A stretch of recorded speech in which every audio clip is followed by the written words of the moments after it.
why The Last of Us Part 2 isn't fun and why that is okay. So just to say, there are huge spoilers ahead for The Last of Us Part 2. The Last of Us Part 2 is the first game I've ever played that has had the courage to delve into psychological self-loathing within the player themselves. The game has garnered criticism for diverting the story from a crucial, unbearably tense story beat as Ellie to rewind the narrative clock for close to 10 hours of character work involving Abby. In a conventional video game narrative, Abby is the obvious antagonist. She brutally kills Joel while we watch as Ellie, feeling the enormity of her pain and empathetically wounded that the potentially healing trajectory of Ellie's young womanhood is being derailed before her and our very eyes. As the player, our awareness of the trauma Ellie has endured and her childhood that has been stolen away makes the coy flirting between her and Dina, the semblance of a normal and happy young life, sting much harder when it is violently demolished by Abby with that golf club. After playing as Ellie on a 3-day lust for vengeance that culminates in many deaths, her decision to continue on despite Dina's pregnancy cements the way in which she is losing herself, just as Joel had in those 20 years after Sarah was taken from him. This made the switch to Abby jarring, but not completely unexpected. While playing as Abby, I felt impatient at first, embodying Ellie and my selfish desire to see her narrative through. However, as I trudged reluctantly further into Abby's 3 parallel days in Seattle, I began to appreciate how, in objective terms, her humanity is nearer the surface of her hardened exterior than Ellie's, whose humanity is shrinking further with every kill.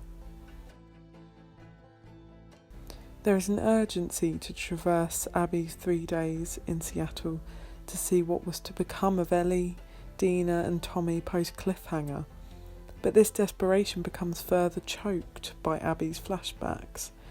We watch as she runs down the blood-soaked hospital corridor of the end of the first game, entering the operation room and breaking down at the sight of her surgeon father, his scalpel driven into his own throat by Joel moments earlier.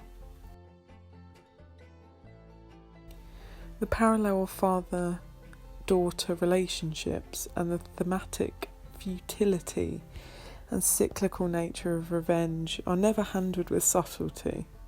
However, The Last of Us Part 2 takes major creative and narrative risks that its unproven predecessor dared not. It aims to exist as a piece of art that dares to make the player question themselves and even suffer, all in the name of storytelling. Personally, the frustration of watching Ellie endanger Dina, who is arguably the only character left who truly loves her, was as painful as watching Joel die.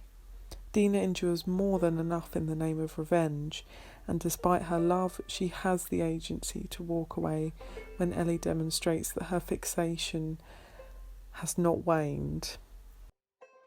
Ellie discards what seems like an impossible and even dreamlike happy ending in the name of vengeance.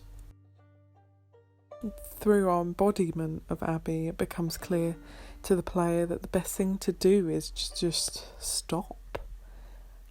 Ellie's mental health has understandably been affected and she suffers with PTSD, yet the game frames this in such a way that the only resolution appears to Ellie to be revenge, which is difficult to watch unfold, especially as Ellie and Dina are now mothers to a baby.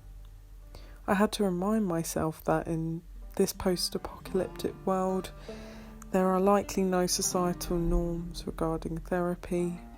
Ellie has grown up in a world in which brutality and vengeance are the currency. In a way, she is the product of Joel's vengeful act at the end of the first game. What I call the picket fence ending lulled me into a false sense of security by portraying things in Ellie's life that were more than worth living for. Dina and JJ, the baby, are worth living for, not dying despite. I was a fool to think that Ellie would see this as rationally as I do, given the world around her. Games were conceived for the purpose of fun, sure, but as they have evolved, so has their potential.